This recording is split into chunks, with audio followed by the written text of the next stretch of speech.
10 février 1945, 9 bombardiers B-17 s'approchaient de la côte néerlandaise, emportant sous leurs ailes des engins qui ne ressemblaient à rien de ce que la guerre avait connu jusque-là. Ces dispositifs étroits et démesurément longs pendaient sous chaque aile comme des cigares géants d'acier.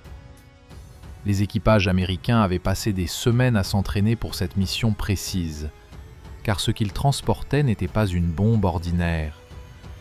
Arrivés au-dessus de la cible, ils larguèrent leur cargaison étrange et observèrent la chute. Pendant 30 secondes interminables, les ailettes maintinrent ces formes sombres stables tandis qu'elles plongeaient vers la terre. Puis vint la magie pure. Les sections arrière explosèrent dans des bouffées de fumée blanche et 19 moteurs fusées s'allumèrent sur chaque bombe.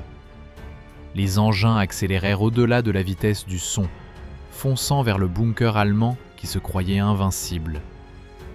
Pour la première fois dans cette guerre, un abri en béton allait rencontrer son égal. Depuis le tout début du conflit, la machine de guerre allemande avait développé une véritable obsession pour le béton armé. Partout en Europe occupée, les ingénieurs du Troisième Reich coulaient d'immenses structures destinées à protéger leurs installations les plus précieuses. Le long de la côte française, la Kriegsmarine avait construit des abris pour sous-marins dont les toits atteignaient 3 mètres d'épaisseur, renforcés par des couches successives d'acier et de pierres concassées. Près du village de Viserne, un complexe en forme de dôme abritait les fusées V2 Wunderwaffe pendant leur préparation avant le lancement vers le territoire allié. Ces forteresses de béton posaient un problème croissant aux aviateurs alliés qui se demandaient comment détruire une cible conçue pour absorber des coups massifs sans broncher. En 1944, la meilleure réponse britannique venait d'un ingénieur nommé Barnes Wallis, créateur du Tall Boy, une bombe de 6 tonnes au nez en acier trempé. Larguée depuis haute altitude, cette arme frappait le sol à plus de 1100 km/h, s'enfonçait profondément à côté d'une structure, puis explosait. Le souffle résultant était censé fracturer le terrain sur lequel reposait l'édifice, tandis que l'onde de pression faisait plier puis céder les fondations et les murs renforcés. Wallis développa ensuite le Grand Slam, une version de 11 tonnes construite pour une pénétration encore plus profonde et une portée destructrice supérieure. Bien que ces deux armes fussent très efficaces contre les viaducs, les tunnels et les infrastructures enterrées, elles ne réussissaient pas toujours à accomplir leur mission. Mais ailleurs en Angleterre, loin du monde des bombardiers de haute altitude et des munitions sismiques, un ingénieur naval travaillait sur un type de solution complètement différent. Et cette solution allait provenir de la source la plus improbable qui soit. En 1943, les studios d'animation Walt Disney sortirent un film hybride mêlant animation et prise de vue réelle intitulé Victory Through Air Power. Adapté d'un livre du théoricien de l'aviation Alexander de Seversky, ce film de 65 minutes promouvait l'idée que les bombardements stratégiques à longue portée pouvaient mettre fin à la guerre en frappant les centres industriels et logistiques derrière les lignes ennemies. Mais un segment particulier attira l'attention du capitaine Edward Terrell, officier de la Royal Navy Volunteer Reserve, travaillant à la direction du développement des armes diverses. L'animation montrait une bombe tombant depuis l'altitude, puis accélérant en pleine descente grâce à une propulsion par fusée pour augmenter sa vitesse d'impact. Pour la plupart des spectateurs, ce concept animé et amplifié par une musique dramatique n'était qu'un simple divertissement en temps de guerre, à une époque où le plaisir se faisait rare. Pour le capitaine Terrell, ce fut un moment eureka qui allait changer le cours de la guerre aérienne. En 1944, il créa la bombe à assistance de fusée pour percer le béton, surnommée de manière appropriée la bombe Disney. Au premier coup d'œil, il n'y avait rien de gracieux ni d'ultramoderne dans cette coque étroite et allongée, dotée d'un noyau solide. Mais contrairement au Tallboy et Grand Slam, qui avaient été conçus pour déstabiliser les structures par choc et déplacement, cette arme toute nouvelle était construite depuis zéro avec une intention claire: atteindre une vitesse élevée, rester intacte en perforant le béton, puis exploser une fois à l'intérieur des structures ennemies.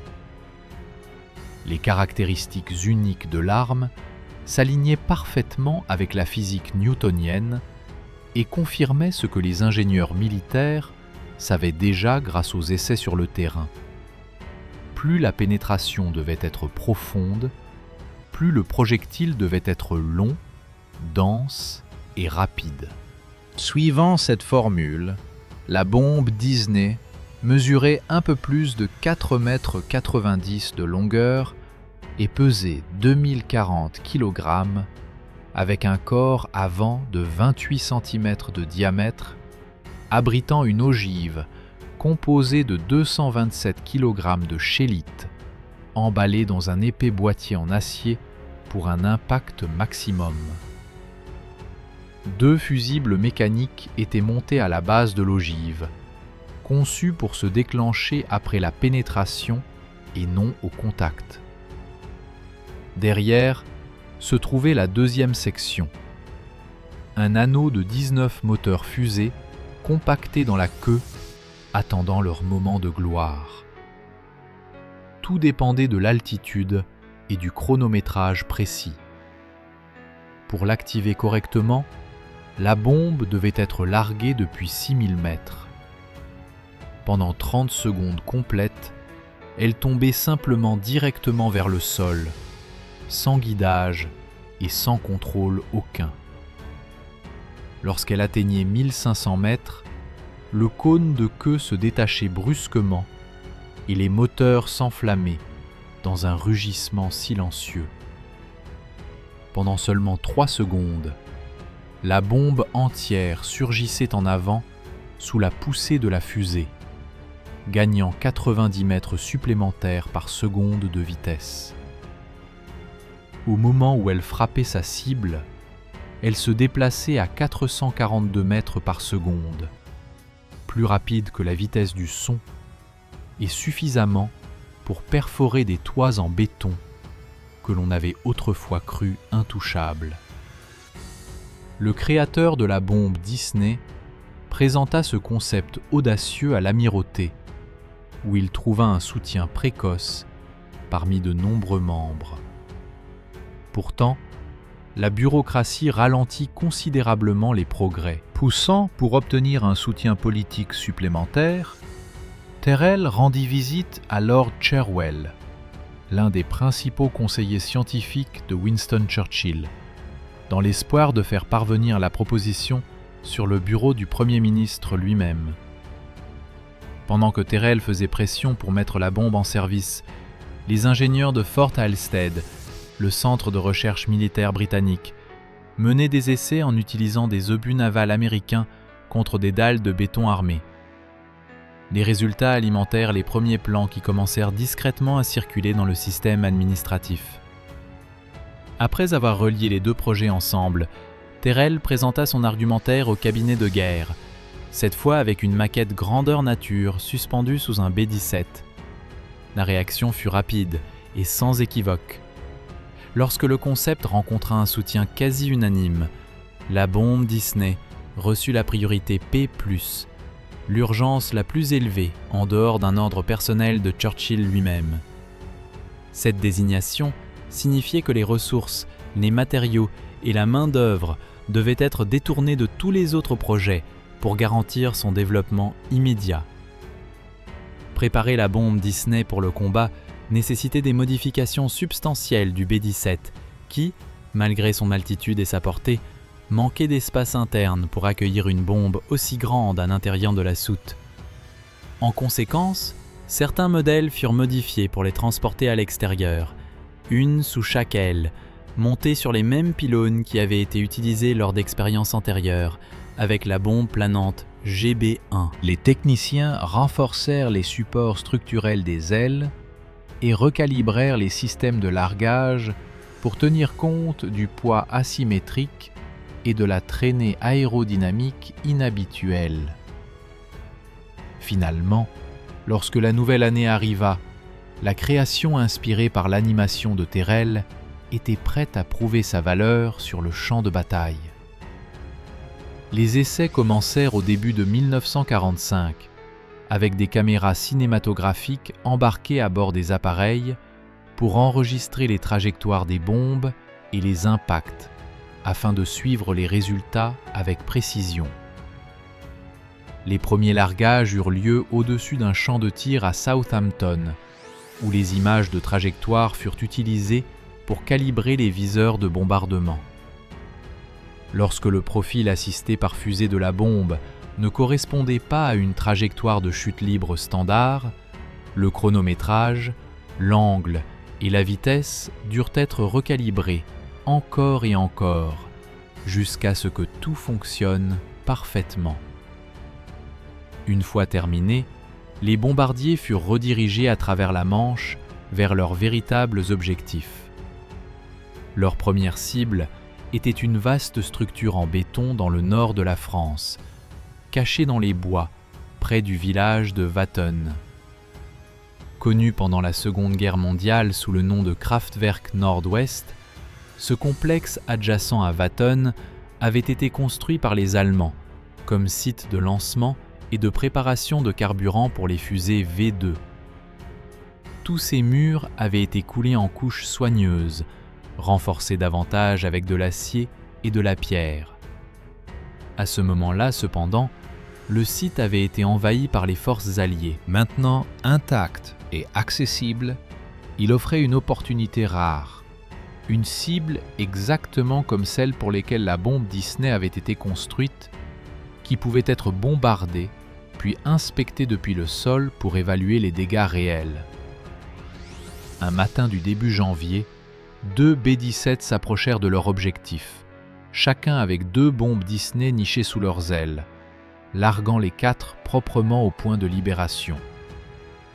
Les 4 bombes tombèrent proprement et disparurent dans la brume en contrebas. Quelques instants plus tard, le silence se brisa dans un fracas assourdissant. L'une frappa la face extérieure du bunker, l'autre s'écrasa près d'une entrée latérale, déchirant le béton et envoyant des éclats d'acier voler dans toutes les directions. La poussière jaillit des sites d'impact, tandis que l'équipe de la Royal Navy s'approchait prudemment, marchant à travers les cratères et les débris brisés qui jonchaient le sol. Lorsque la fumée se dissipa et que les équipes de la Royal Navy entrèrent sur place, la conclusion était claire et indiscutable. La bombe Disney avait passé son premier véritable test avec succès éclatant. Bien qu'étant une création du Royaume-Uni, la bombe Disney ne serait larguée que par des avions de fabrication américaine, avec des équipages des forces aériennes des États-Unis.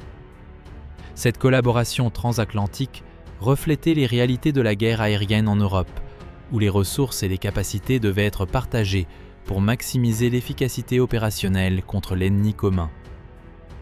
En février 1945, au-dessus de la ville portuaire d'Ijmuiden, sur la côte néerlandaise, se dressaient 2 enclos massifs en béton, utilisés par la Kriegsmarine pour abriter leurs précieux sous-marins et embarcations rapides. Ces enceintes fortifiées, construites dans le littoral et entourées de positions anti-aériennes, avaient été conçues pour résister à la guerre aérienne.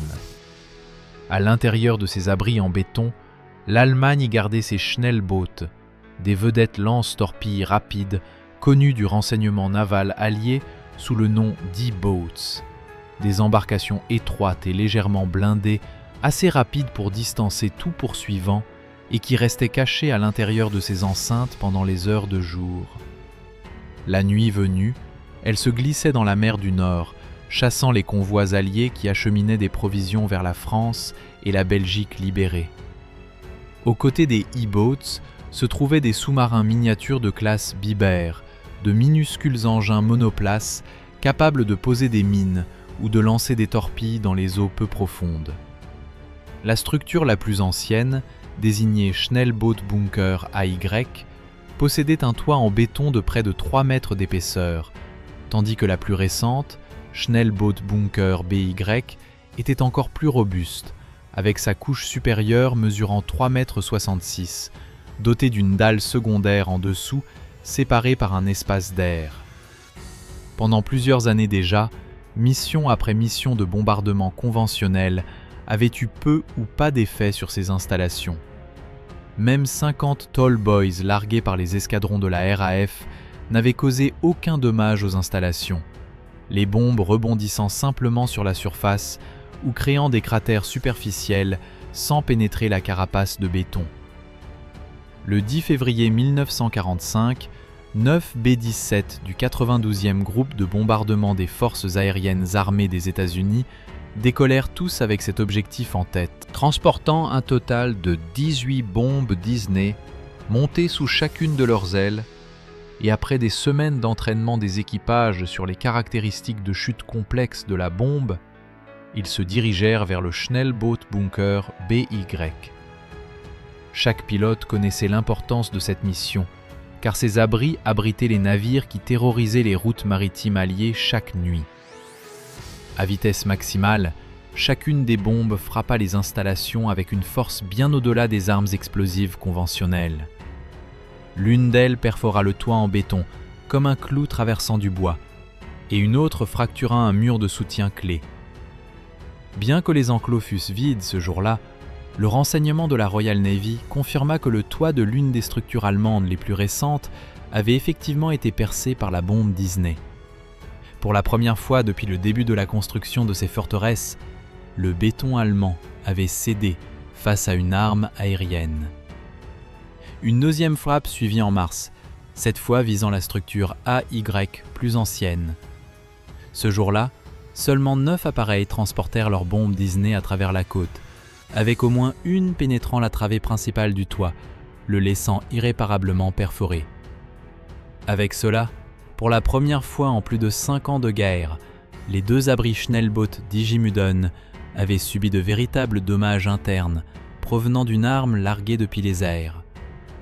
Les équipages allemands qui avaient autrefois considéré ces bunkers comme des sanctuaires inviolables devaient maintenant faire face à la réalité que leur protection n'était plus absolue. Le 30 mars 1945, 36 appareils de la 8e force aérienne se préparèrent à livrer le plus grand déploiement de bombes Disney jamais réalisé. Ce matin-là, la cible était l'installation sous-marine Valentin près du petit port de Farge, juste à l'extérieur de Brême dans le nord-ouest de l'Allemagne. La structure était en construction depuis 1943. Environ 10 000 ouvriers, y compris des prisonniers de guerre, des civils des pays occupés et des détenus des camps de concentration, avaient transformé la zone en l'une des plus lourdement renforcées du Reich. Le site fonctionnait comme lieu d'assemblage final pour les sous-marins de type 21, une nouvelle classe de sous-marins rapides à longue portée destinés à changer l'équilibre de la guerre en mer. Le toit de Valentin mesurait 4,57 m d'épaisseur, coulé en dalles massives imbriquées et conçu pour résister à tout, sauf aux coups directs des plus grosses bombes alliées. Seulement 3 jours plus tôt, le 27 mars, la Royal Air Force l'avait frappé avec des bombes sismiques Grand Slam qui avaient fracturé des portions du toit, mais sans le détruire complètement. Maintenant, cette frappe renouvelée était censée porter le coup final, avec plus de 60 bombes Disney. Les bombardiers s'approchèrent en formation serrée, chaque équipage conscient de l'importance stratégique de leur mission. Cependant, seulement un de ces dispositifs frappa le bunker lui-même, et il se révéla inefficace contre l'épaisseur monumentale du béton. Les bâtiments périphériques autour du site subirent des dommages visibles, avec des murs effondrés et des structures auxiliaires détruites. Mais dans l'ensemble, la structure principale resta debout et fonctionnelle. Les ingénieurs allemands à l'intérieur entendirent les impacts, mais constatèrent avec soulagement que leur forteresse avait tenu bon. Pour toute sa allure dramatique et sa conception innovante, la bombe Disney comportait plusieurs défauts majeurs inhérents qui limitaient son efficacité. Premièrement, les fusées étaient sujettes à des problèmes d'allumage fréquents qui réduisaient considérablement le taux de réussite. Plus important encore, bien que la conception assistée par fusée permettait un impact à grande vitesse, sa charge explosive était du côté plus petit comparé à son poids total. Pour qu'elle délivre réellement des dommages significatifs, elle devait marquer un coup direct avec une précision millimétrique. Malheureusement, les systèmes de ciblage des années 40 n'étaient pas aussi précis qu'on l'aurait souhaité, et les bombardements depuis haute altitude restaient une affaire de probabilité plutôt que de certitude. Après le raid sur Valentin, les ingénieurs allemands effectuèrent des réparations limitées sur les sections endommagées.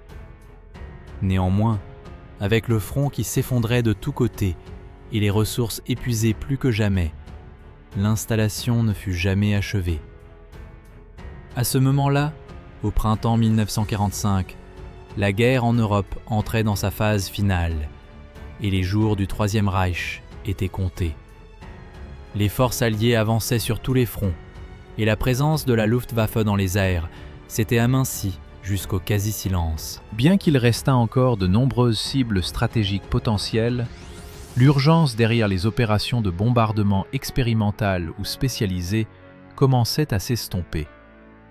Ainsi, après une courte période opérationnelle de 7 semaines seulement, le déploiement de combat final de la bombe Disney eut lieu le 4 avril 1945. Ce jour-là, 24 B-17 Flying Fortress grimpèrent dans les cieux calmes et bleus au-dessus de l'Angleterre, chacun transportant une bombe Disney suspendue sous ses ailes et un plan de vol établi pour Hambourg. À travers la Manche et profondément dans le nord de l'Allemagne, tout semblait routinier jusqu'à ce que le temps commence à changer brusquement. Une épaisse nappe de nuages se répandit à travers la ville, étouffant la lumière du soleil et effaçant chaque point de repère visible. Au moment où la formation atteignit le point de largage, la cible avait complètement disparu sous un mur épais de nuages gris.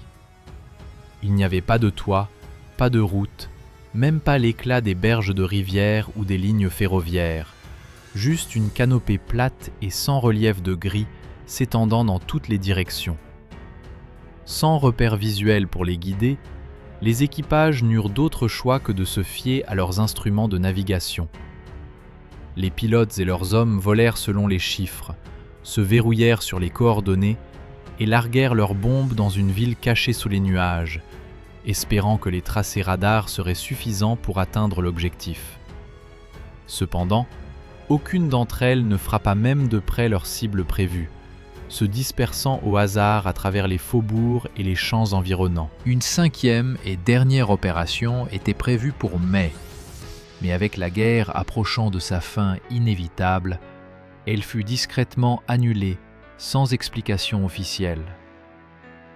Au moment où la campagne prit fin, 158 bombes Disney avaient été larguées à travers 4 missions de combat. Malgré la complexité de l'arme et les risques impliqués, pas un seul bombardier ne fut perdu, et chaque équipage rentra à sa base en toute sécurité. Un exploit remarquable compte tenu des conditions dangereuses. Les évaluations d'après-guerre des caractéristiques de la Disney établirent que la poussée de fusée donnait aux bombes une augmentation de vitesse de 26%, résultant en une extraordinaire augmentation de 60% de l'énergie transmise à l'impact. Mais l'histoire de la bombe Disney ne se termina pas avec la capitulation de l'Allemagne, car son véritable potentiel n'avait pas encore été pleinement exploré. En juin 1945, avec la guerre en Europe à peine terminée, le Conseil de l'Air reconnut formellement le rôle de l'Amirauté dans le développement de la bombe Disney. Mais la reconnaissance ne suffisait pas aux planificateurs militaires. La RAF voulait des preuves concrètes et mesurables. Plus que des chiffres ou des rapports théoriques, ils avaient besoin de voir ce que l'arme pouvait réellement accomplir dans des conditions contrôlées. De nouveaux essais furent ordonnés à Vatton, le même bunker qui avait été frappé lors du test de janvier. Tout comme il l'avait fait lors du mois précédent, les équipages de la 8e force aérienne des États-Unis retournèrent sur le site et larguèrent de nouvelles séries sur sa coquille de béton déjà endommagée. Mais Vatton, déjà battu et étudié en profondeur, était trop confiné pour offrir de nouvelles données significatives. À ce moment-là, le gouvernement français, maintenant pressé de reconstruire et d'oublier toutes les horreurs des années précédentes, repoussa fermement toute expérience supplémentaire avec des munitions réelles sur leur territoire national. Un an plus tard, le projet Ruby, un effort conjoint anglo-américain généreusement financé, eut finalement la liberté et les flux de trésorerie nécessaires pour tester des armes perforantes de béton sans la pression du combat ou les limites de la logistique en temps de guerre. C'était une chance rare de pousser la technologie à son point de rupture, et les cibles étaient alléchantes. Un abri de sous-marins sur l'île d'Heligoland et l'installation d'assemblage de sous-marins Valentin, tous deux survivants des raids antérieurs, et maintenant disponibles pour des tests destructifs sans restriction. La gamme pour ces essais se lisait comme un catalogue des meilleurs et plus lourds frappeurs des Alliés. Il y avait des versions britanniques et américaines du Tallboy et du Grand Slam, l'énorme bombe Amazon de 10 000 kg des États-Unis, la compacte bombe semi-perforante M103 et bien sûr, la bombe Disney dans toutes ses variantes.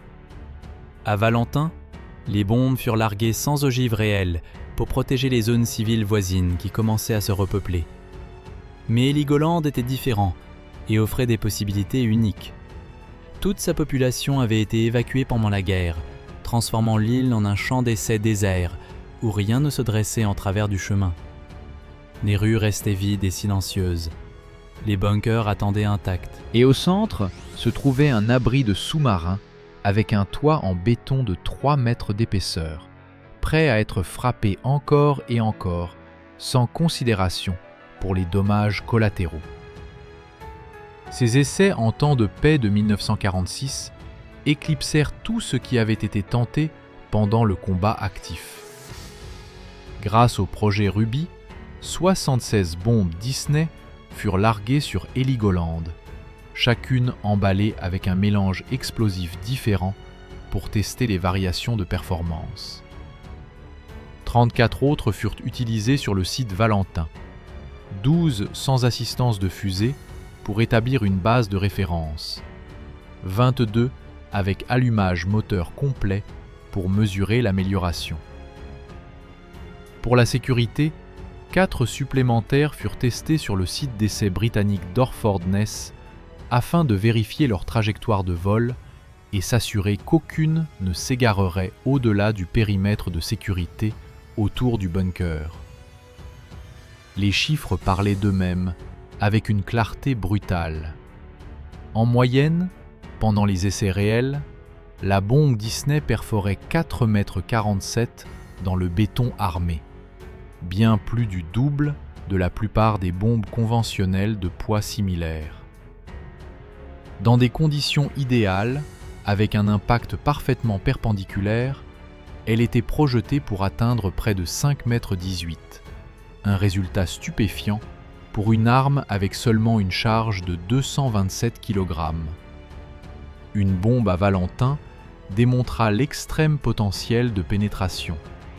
Elle perfora le toit en béton, continua directement à travers le plancher de 91 cm et s'enterra complètement dans le sable sous les fondations, disparaissant de la vue comme si elle avait été avalée par la terre elle-même. Cependant, les essais exposèrent également que le système d'allumage de fusée échouait sur près de 40% des largages, un taux d'échec inacceptable pour une arme de précision. Certains boîtiers se brisèrent à l'impact, victimes de défauts dans l'acier de qualité inférieure utilisé pendant la production en temps de guerre, tandis que d'autres frappèrent selon des angles obliques, augmentant l'épaisseur effective des couches qu'elle devait pénétrer.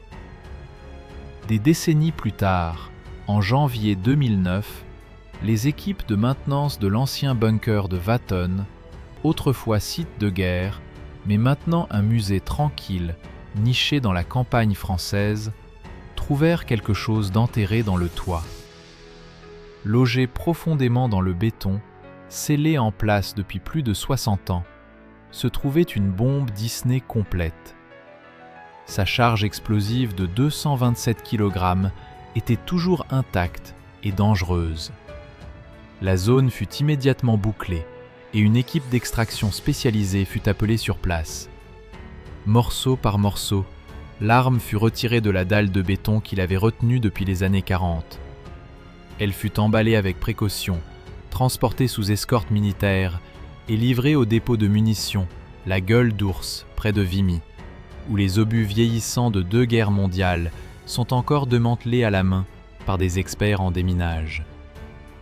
Inspiré par un dessin animé, tiré dans le silence de la haute altitude et oublié pendant un demi-siècle complet, cette bombe Disney singulière finit fusionnée dans le toit qu'elle était censée détruire. Si cette histoire de l'arme la plus étrange de la Seconde Guerre mondiale vous a captivé, n'oubliez pas de laisser un like, de partager vos réflexions dans les commentaires et de vous abonner à la chaîne pour découvrir d'autres récits fascinants de l'histoire militaire que vous ne trouverez nulle part ailleurs.